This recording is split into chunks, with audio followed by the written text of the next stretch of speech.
که غواړئ په آلمان کې داسې یو مسلک غوره کړئ چې هم زده کړې اسانوي او هم ښه معاش ولري، نو دا ویډیو ستاسې لپاره ده. تر پایه راسره پاتې شئ. په دې ویډیو کې به 10 هغه محبوب او غوره هاوس بیلډینګونه سره وپېژنو چې نه یوازې اسانه دي، بلکې د کار په بازار کې غوره فرصتونه او د هغې ترڅنګ ښه معاشونه هم لري.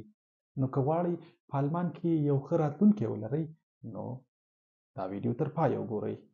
راځئ چې پیل وکړو او وګورو کوم مسلکونه ستا لپاره تر ټولو مناسب دي. لومړی د فرشي ښودونکي بودنلیګه یا بودنلیګرین هاوس بیلډینګ در معرفي کوو. د دوام وخت یې 3 کاله دی چې عملي او نظري زده کړې دواړه لري. د دغه هاوس بیلډینګ لپاره د ژبې سطحه باید B1 یا هم B2 وي. د کار چاپیریال له ودانیزو شرکتونو سره د دفترونو او کورونو رغونه ده. معاش یې د لومړي کال له 650 یورو څخه تر 1000 یورو پورې ده. د دویم کال معاش یې له 280 یورو څخه تر 1100 او د دریم کال معاش یې له 910 یورو څخه تر 1200 یورو پورې ده. د هاوس بیلډینګ له پای وروسته یې حد اقل معاشونه له 2500 یورو څخه تر 3500 یورو پورې دي. یادونه: معاشونه د شرکتونو او ستاسې کاري تجربې پورې هم اړه لري، او پر دې کسب کې له زیات کار کولو او ماسټر کېدلو وروسته تاسې کولی شئ خپل شخصي کاروبار هم پیل کړئ. دوهم، د ګلایسبابا یا هم د ریل پټلۍ جوړونکي هاوس بیلډینګ دی چې د هاوس بیلډینګ دوام 3 کاله وخت نیسي چې عملي او نظري زده کړې دواړه لري. د ژبې زده کړه د B1 یا هم B2 په کچه باید وي.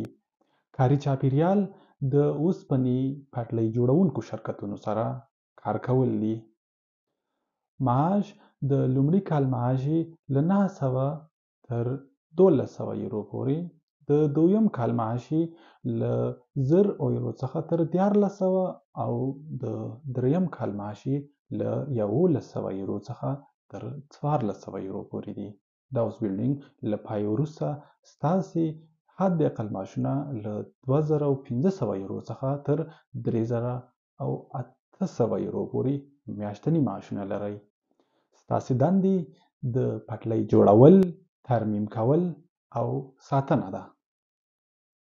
دریم، د یا هم د دیوال جوړونکي هاوس بیلډینګ چې 3 کاله دوام کوي، عملي او نظري دواړه زده کړې لري. د زده کړې لپاره د ژبې B1 یا هم B2 د ژبې سندونه لازم دي. کاري چاپیریال د ودانیزو شرکتونو سره د کورونو او ودانیو رغونه ده. معاشونه یې د لومړي کال معاش له 800 یورو څخه تر 1000 یورو پورې دی. د دویم کال معاش له 900 یورو څخه تر 1200 یورو پورې دی او د دریم کال معاش له 1000 یورو څخه تر 1400 یورو پورې دی. د هاوس بیلډینګ د پای ته رسولو څخه وروسته ستاسې حد اقل معاش له 2600 یورو څخه تر 3400 یورو پورې دی. یادونه: معاشونه د شرکتونو او ستاسې کاري تجربې پورې هم اړه لري. د کار ډول د دیوالونو جوړول، کانکریټ اچول او د ودانیو رغونه ده. د پرمختګ فرصتونه پکې له زیاتې کاري تجربې وروسته خپل شخصي کاروبار پیلول شته. څلورم، د فاخلاګریست یا د ګودام کارکوونکي هاوس بیلډینګ دی. د زده کړې موده 2 کاله دوام کوي. عملي او نظري زده کړې دواړه لري. د ژبې کچه باید تر B1 اندازې وي. کاري چاپیریال لوجستیک، ګودامونه او تولیدي شرکتونه دي. معاشونه یې د لومړي کال معاش له 800 یورو څخه تر 1000 یورو پورې دی. د دوهم کال معاش له 900 یورو څخه تر 1100 یورو پورې دی او د هاوس بیلډینګ د پای ته رسولو وروسته معاشونه یې حد اقل له 2000 څخه تر 2500 یورو پورې دي. یادونه: معاشونه د شرکتونو او ستاسې کاري تجربې پورې هم اړه لري. د کار ډول د توکو بارول، ذخیره کول او د ګودام مدیریت دی. پنځم د هولز میخانیکر یا هم د لرګیو میخانیک چې د نجارۍ ته ورته کسب دی. د هغې هاوس بیلډینګ تقریبا 3 کاله دوام کوي چې نظري او عملي زده کړې دواړه لري. د ژبې کچه باید B1 یا هم B2 وي. د کار چاپیریال د فرنیچرو فابریکې او د کورونو جوړول دي. معاشونه یې د لومړي کال معاش له 800 یورو څخه تر 1100 یورو پورې دی. د دویم کال معاش له 900 یورو څخه تر 1200 یورو پورې دی او د دریم کال معاش له 1000 یورو څخه تر 1400 یورو پورې دی. د هاوس بیلډینګ د پای ته رسولو څخه وروسته یې حد اقل معاشونه له 2500 یورو څخه تر 3500 یورو پورې دي. یادونه معاشونه د شرکتونو او ستاسې کاري تجربې پورې هم اړه لري. د کار ډول یې د لرګیو پرې کول او جوړول دي. فرصتونه یې له ډیر کار او تجربې وروسته خپل شخصي کاروبار پیلول دي.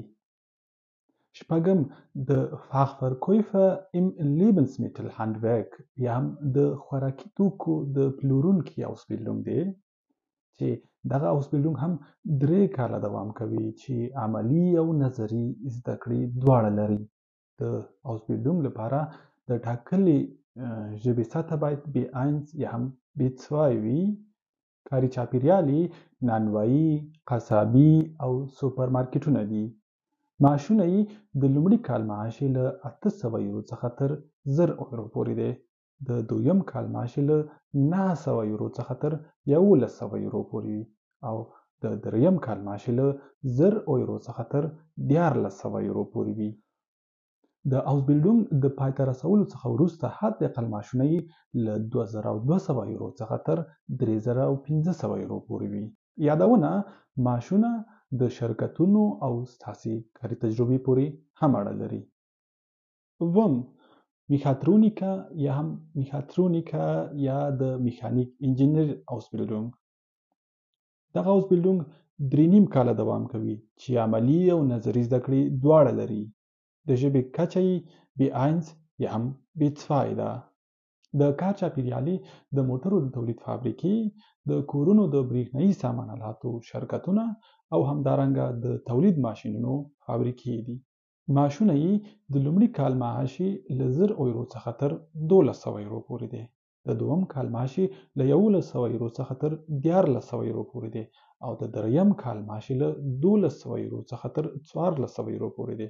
د څلورم کال معاش له 1400 یورو څخه تر 1500 یورو پورې دی او د هاوس بیلډینګ د پای ته رسولو څخه وروسته یې حد اقل معاش په میاشت کې له 2800 یورو څخه تر 4500 یورو پورې دی. یادونه معاشونه د شرکتونو او ستاسې کاري تجربې پورې هم اړه لري. په دې خاطر چې ویډیو ډیره اوږده نشي نو موږ هم پر همدې اکتفا کوو. انشاءالله په راتلونکي کې به موږ د نورو هاوس بیلډینګونو په باره کې هم لازم معلومات وړاندې کوو او که اړتیا شوه نو په ځینو برخو کې بیا موږ مفصل معلومات هم وړاندې کوو. نو موږ ستاسې کمنټونو ته هم سترګې پر لار یو چې په کومو برخو کې دقیقاً تاسې علاقه لرئ او کومه برخه باید دقیقاً او په مفصل ډول وړاندې شي. نو انشاءالله په هغې کې